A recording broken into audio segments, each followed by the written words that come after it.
One thing that we do is recommend good gift ideas like we had in our last segment. The other thing we do is we recommend great recipe ideas, especially heading into the holidays right now. We are joined by Chef David Guaz, who has some tips on working honey into your recipes, which I just did the other night when I made my homemade eggnog. I'd never had homemade eggnog. I've always had the store-bought kind, and when I looked at the ingredient list on that, I thought, oh, maybe not. Never doing that again. And so would it have like guar gum or something in it? All kinds of, yeah. The number one thing was like, a high fructose corn syrup. And so I thought, no, I am going to make my own with real egg yolks, and I'm going to use honey to sweeten it. And it was delicious. We did it with a little spiced rum, and I got to say... A little spiced rum, Randall. I over-rummed it. A lot of spiced rum.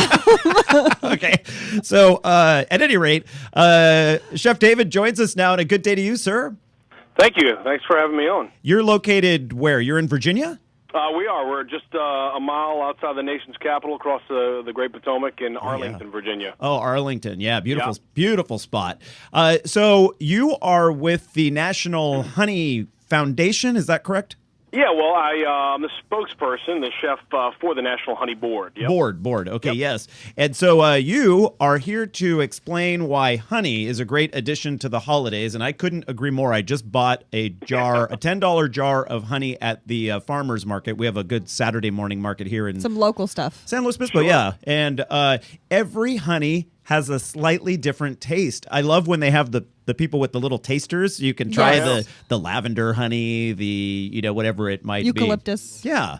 And so what's your favorite aspect of using honey in recipes in place of sugar?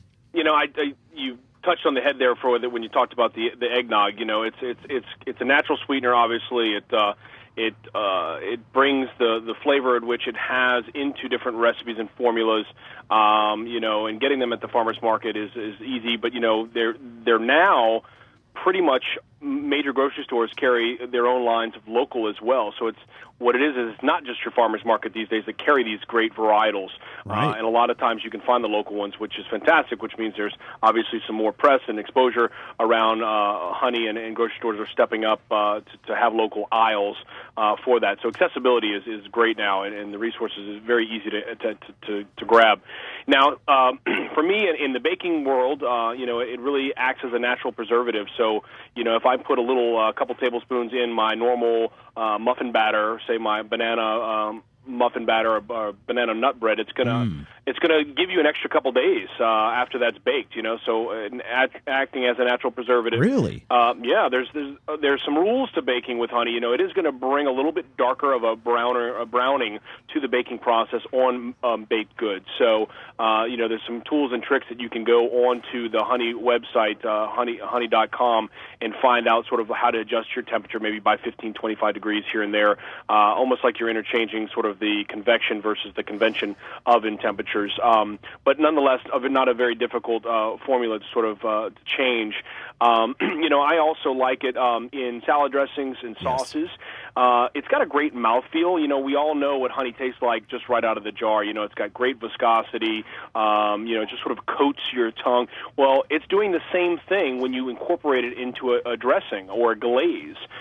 So great on the barbecue grill. If you take a little bit of honey and a little water just to thin it out slightly and throw a pastry brush in there, a boar's hair brush, and baste poultry, pork, etc., maybe some fresh rosemary in there, and you create sort of a glaze, you're going to get great caramelization on the grill, either direct heat or indirect heat if you're going to go ahead and smoke something or put it on the open flame.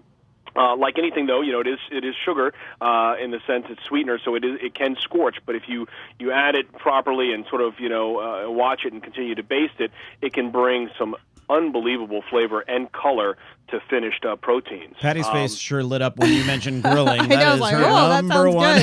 good. David, it's interesting what you say about the preservative aspect of it. And I had heard before that some honey had been found in a pyramid, and that it hadn't spoiled after I feel like I read 5,000 years or something. It was still good. I don't doubt it. So it's a property in the honey that then you can kind of transfer that to your food. That's interesting. Most definitely. Yes. I love And, that. you know, I mean, obviously, if you're going to go into the canning or preserving business, you have got to follow the rules of the FDA. Right. But I'm not telling you to start a jarring, you know, company out of your basement. Right, with, exactly. But, you know, yes, essentially it is what you just said. It is a natural preservative. Honey's been used for thousands upon thousands upon thousands of years. It's written in the Bible. It's written in it's just everywhere. It's been around. It's one of those things that, you know, I think that as a chef, for me personally, I've taken for granted for many years that it's just, oh yeah, there's honey, but to really start to play with it and sort of interchange some sugar or maybe something that called for Lyle's golden syrup, or like you said earlier, Randall, about the corn syrup, right. you know, so just taking it out, because the weight in the body, the viscosity is almost the same. So, you know, if you have the opportunity to explore and to take something you've been making for years and just sort of say, you know what, this time I'm going to put 2 tablespoons of honey and I'm going to take out this. I mean, you do have to know which one's sweeter so right. that you can balance that. But at the same time, once you know those little tiny little hints, it opens a world of, you know, exploration with, you know, sort of bringing different flavors to something that you've been eating for, you know, 10 years and really sort of just gives you some nice balance. Yeah, those bees know what they're doing. It's like it's one of those nature miracle foods. I've always been fascinated by honey. When I was a boy, if we had a sore throat and a really bad cough, my mom would mix together honey and apple cider vinegar and warm it up a little bit, and then. You know, I still do that today. Right. I had a cough that would not go away a couple of months ago.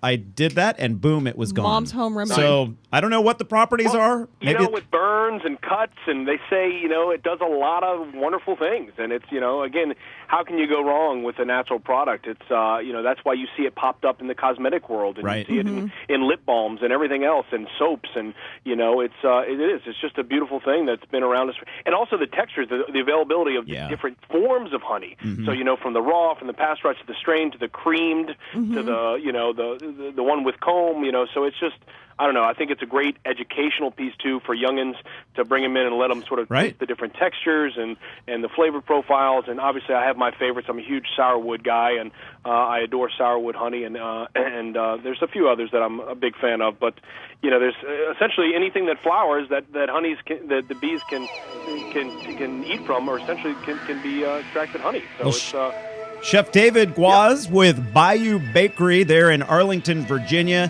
I'm glad we have a link to your bakery website. I'm glad you mentioned honey.com. That's very easy to find. Also, the Honey Board shared a number of recipes with us that we will put on eatdrinkexplore.com under our recipe tab. Chef David, thank you for being with us today. Thank you, sir. All right, and you've been listening to the Eat, Drink, Explore Radio Network. Thank you to all of our producers who helped put together today's show. We had a lot of tweeting underway with Dresden and Michaela here in studio.